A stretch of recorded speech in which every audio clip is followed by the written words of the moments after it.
So I too want to talk about sex differences, but I want to take a step back and I want to talk about a topic that I know all of you have been discussing lately, which is how there's this inadvertent consequence of the explosion of information that's available to all of us, which is now we have a situation where you can choose to look at the media that say whatever you happen to believe.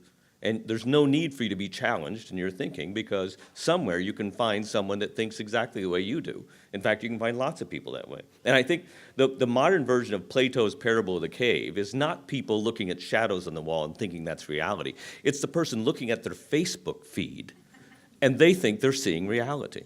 And this spills over out, not just the political realm, but especially things that have political consequences. So for example, if you happen to believe that biology is destiny, that biology explains everything about sex differences in humans, you can write a book that says that. And if you read this book carefully, you see that there's lots of caution, really. But everything about the marketing of the book and the way the book is sold is to appeal to the constituency that thinks that biology is everything about sex differences, and they will buy the book. And the thing that's so cool is that just a few years later, you can basically publish the same thesis, and that'll be a bestseller too, because that same constituency will run out to buy it.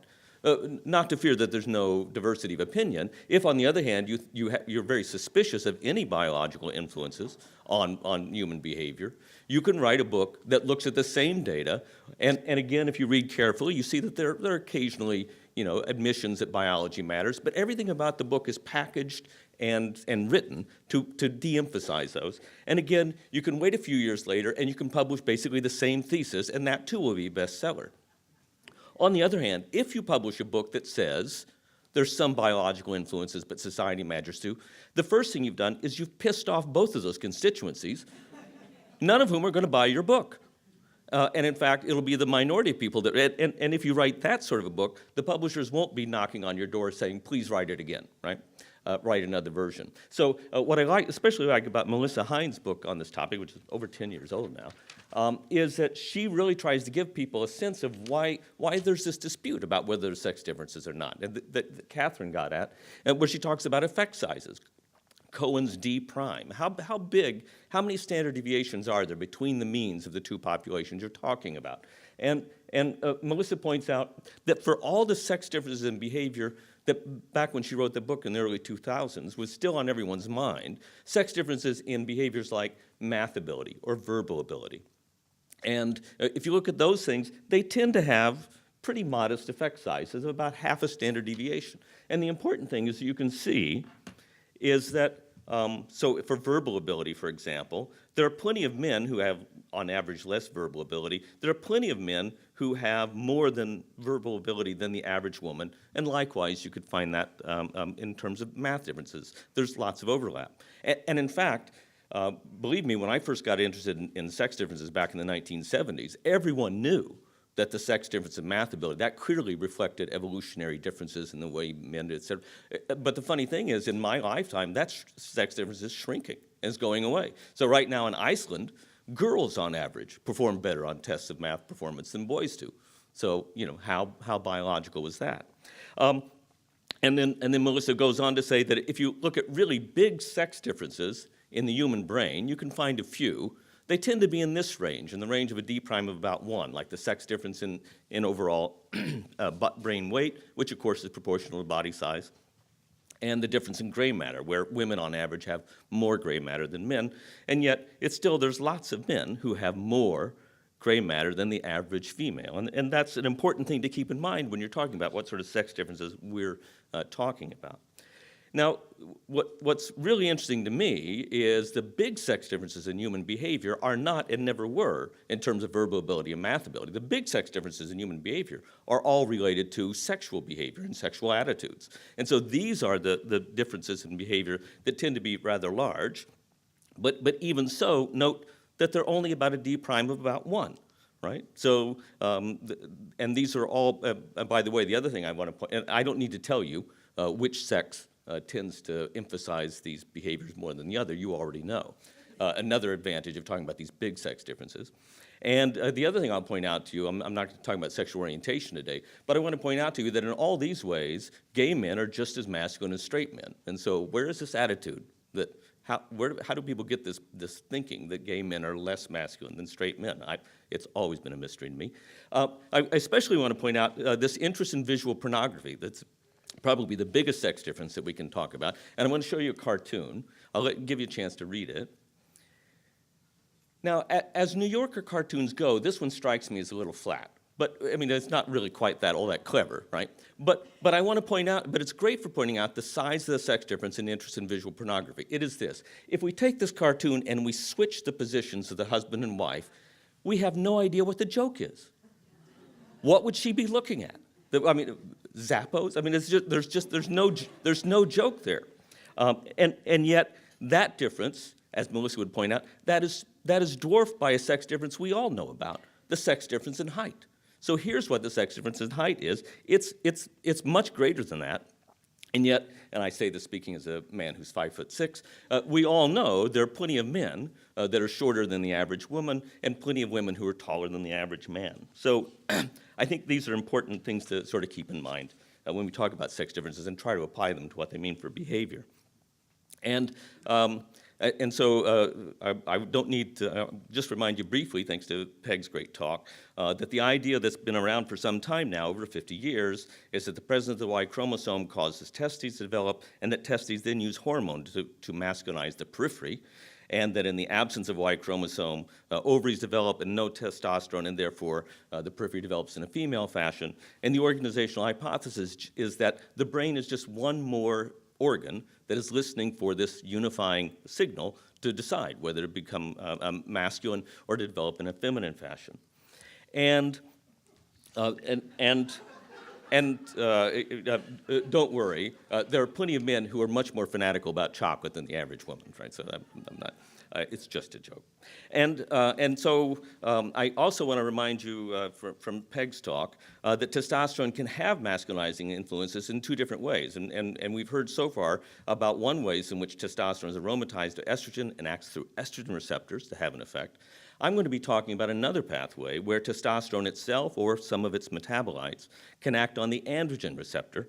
And we're going to talk about some cases where testosterone works in that way in order to affect behavior. And having said that, I want to point out, and so we'll be looking at individuals in which the gene for the androgen receptor has been disabled, and therefore they don't have any sensitivity to androgen. So originally in humans, and it continued in rats and mice, this was known as testicular feminization because these were individuals who had testes and yet otherwise looked very feminine. And so it turns out the androgen receptor happens to be on the Y chromosome. And so if a maternal on the X chromosome. So if a maternal X chromosome has a defective copy of the androgen receptor gene, and that's paired with a Y chromosome from the father, then you'll have an individual where the Y chromosome causes the testes to form. The testes make testosterone. It goes round and round. But because the body doesn't have functional androgen receptors to respond to it, the phenotype in the exterior is female. And so in humans, for example, this has been found several times, and you can see that these individuals, even though they have a Y chromosome and they have testes, they look like women. And I'm not showing you those awful clinical pictures with people with blindfolds over their eyes, because you don't need to see that. This is what the women with androgen sensitivity look like. Well, we have been studying rats and mice models in which there are also a defect in the androgen receptor gene, so that on the outside they look like females, but on the inside we know they have Y chromosome and they have testes. And I want to point out that when we're studying these individuals, we're going to see that there are many effects of having a defective androgen receptor on anxiety-like behaviors. But I just want to warn you that just because we see an effect of androgen receptor, that doesn't mean that it isn't that the estrogen receptor isn't involved as well, because one of the things androgen receptor activation often does is boost aromatase activity. I don't usually get emotional about aromatase activity. Although perhaps I should. And so we're going to be looking at how androgen receptor affects anxiety-related behaviors. And in rats and mice, we do it with a series of tests that probably many of you have heard about, where basically we put the rats or mice in a situation where they have an opportunity to explore. And so we can put them in an open field and notice how much they hug the sides versus going into the center. We can put a novel object in the middle of the field. How much will they go to explore it? We can put them in an elevated plus maze and ask how much are they willing to go out on those open limbs or rather stay in the closed limbs. Or we can give them a chance to be either in a light box or a light area or dark area and see what they look at. Now, we call these tests of anxiety, and we call the behavior they're showing anxiety-related behavior. First, I want to say that I have no idea whether the animals are experiencing anxiety, but we know that they're behaving in a way that reflects anxiety, and we know that drugs that cause animals to behave in a less anxious behavior in these tests tend to, when you give them to people, they tell us that they feel less anxious. But I also want to point out that we call them anxiety-related tests because there's a clinical relevance to that, right? In fact, if you think about it some, being anxious is irretrievably tied up with whether or not you're feeling like exploring. You can't be exploratory if you're too anxious, and if you're too anxious, and if you're not very anxious, you might be more exploratory. And so I'm convinced that if DSM had, some conditions called exploratory deficit disorder, I think we'd be calling these exploratory tests. But we'll stick with anxiety. And in rats, for example, one interesting thing is that we all know there's a sex difference in anxiety-related behaviors and anxiety-related disorders in humans, but that's not a universal species condition. So in rats, for example, males tend to act more anxious than females do. And if we look at TFM animals, these are males that have a defective androgen receptor gene, we find that they're even more anxious. So here, if we can look at a novel object, for example, females in rats are more likely to explore it than males, and the TFM animals just stay away. Likewise, we look at how many times they visit the object and that sort of thing. So, there's evidence. The only way to explain this is having a functional androgen receptor makes the animals less anxious.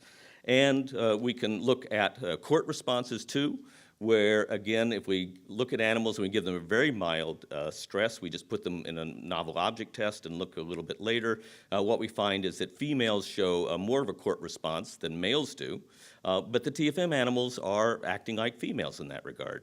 And so I think which sex is the most anxious, I think that's going to be a function of the particular ecological niche that particular species has. I don't think there's a universal for that.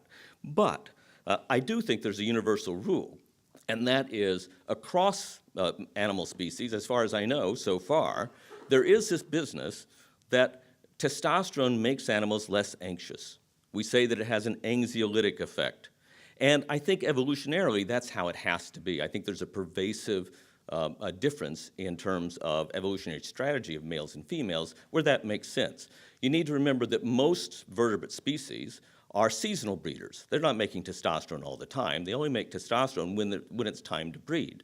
And so it makes sense that that time of the year in which the animals are going to be seeking out mates is the time when they really can't afford to be too anxious.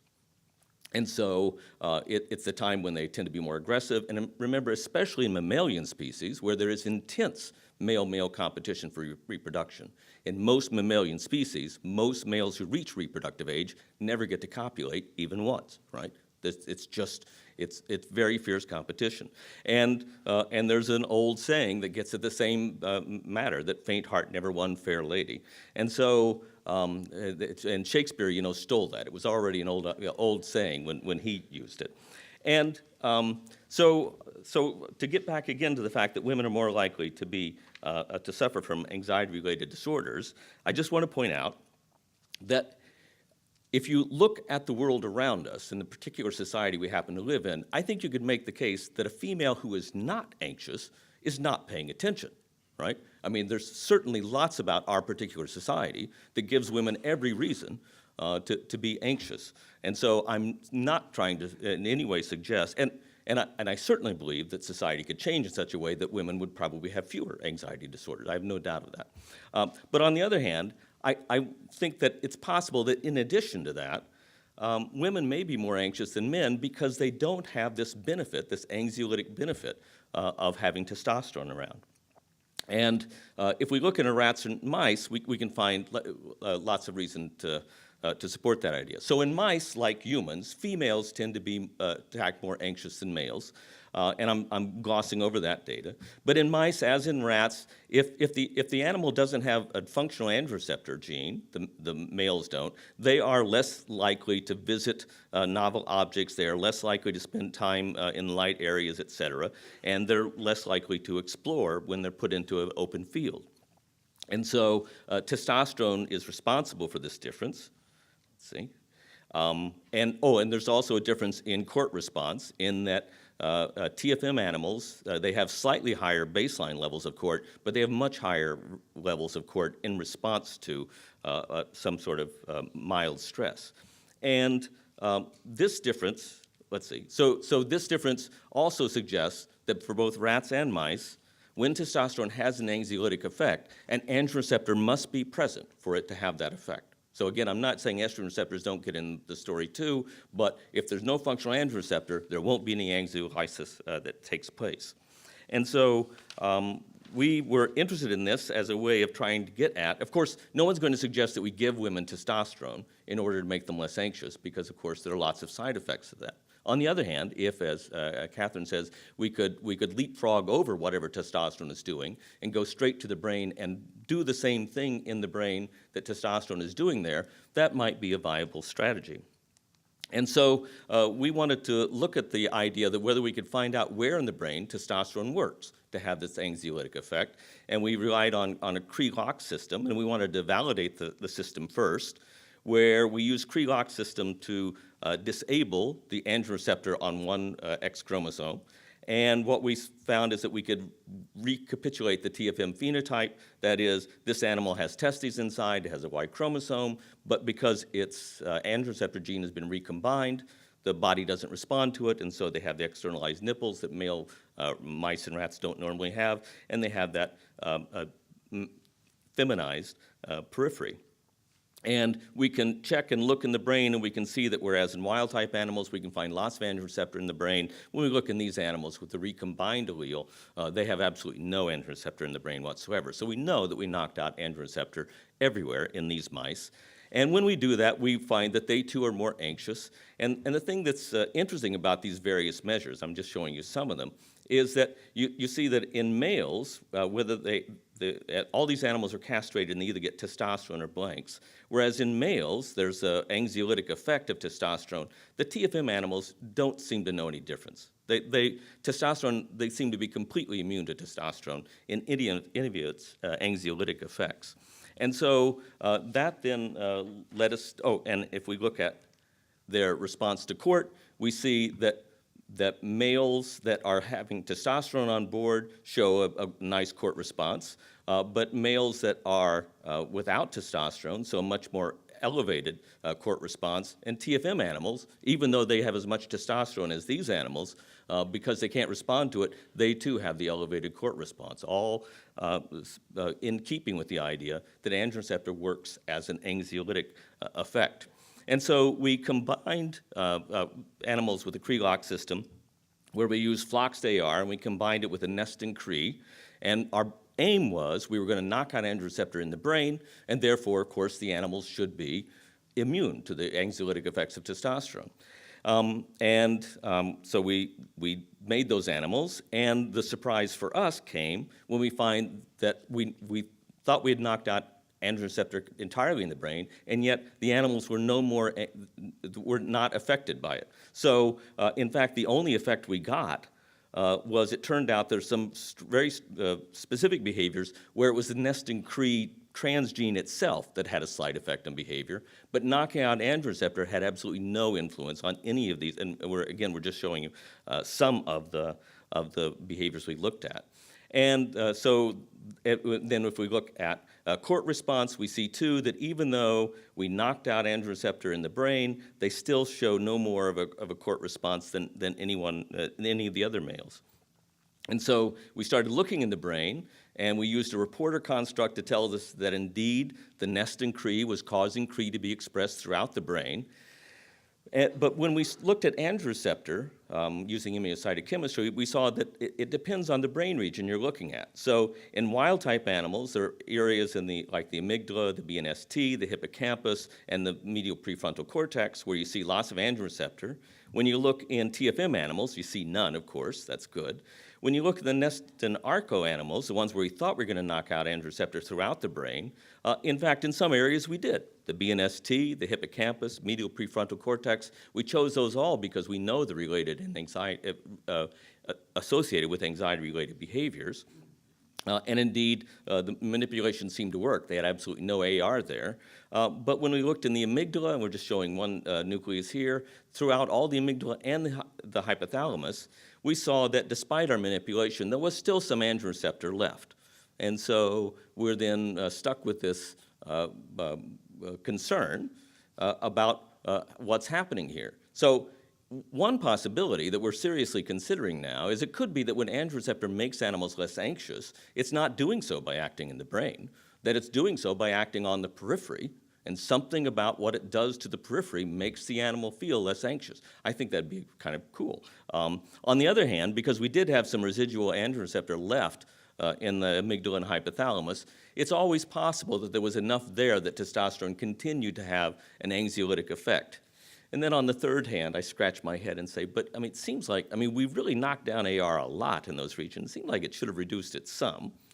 But in our version of making lemonade from our lemons was at least, we had this to say, we know that the medial prefrontal cortex, the hippocampus, the BNST, we know those are not crucial areas for androgen receptor to have an anxiolytic effect because we wiped that out entirely in those regions, and yet still the animals responded to testosterone. So as another even lower tech approach, we decided to use cFos just to see how neurons respond to a mild anxiety-provoking stimulus.